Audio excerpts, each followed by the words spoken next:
ও ও বাবা রে, কি হলো রে আমার? আমি তো পাচ্ছি রে। আর সমুদ্রের ফুটো কোথায় গিয়েছে বুঝতে পারছি না। ফুটোর একবার পেলে হয়তো, ফুটো যে কখন আসবে আমাকে দেখতে, আমি তো আর পাচ্ছি না। ফুটোর জন্য আজকে এই অবস্থা হলো। কি হবে আমার এখন? ওরে, আমি এসেছি রে। আমি তো ডাক্তারের কাছে গিয়েছিলাম, ডাক্তারকে শুনতে গিয়েছিলাম। ডাক্তার বলল, একটা কথা বলল, আমি তো শুনে অবাক হয়ে গেলাম। তুই কার সাথে কি করেছিস? আমি এখন যাব কোথায়? আমি তো আর বাঁচবো না রে। তুই যা করলি আমার শেষ করে দিলি তো। এই, ওই দেখ তোর মা আসছে, আমার ওই শাশুড়ি, আমার শাশুড়ি হারামি আসছে এখন আমার বাবার কোলের থেকে এসে। এখন এখন কি কি বলে তাই দেখ। আমি এখন কোথায় যাব? ওই দেখ তোর মা আসছে, তোর মাকে আমি বলে দিস। তারা গোখেদের বুটো কি বলছে আমার নামে?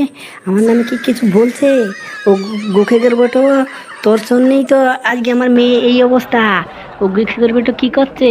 শান্তির পোলা, তোর গাঁড় ভেঙে দেবো।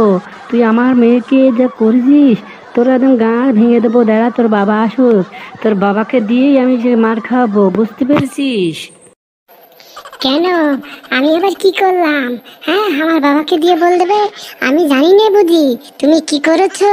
আমার বাবাকেই তো কানটা ফুটিয়ে ফুটিয়ে আমার নামে বিষিয়ে দিয়েছো। তোমাদের সব কিছু আমি জানি।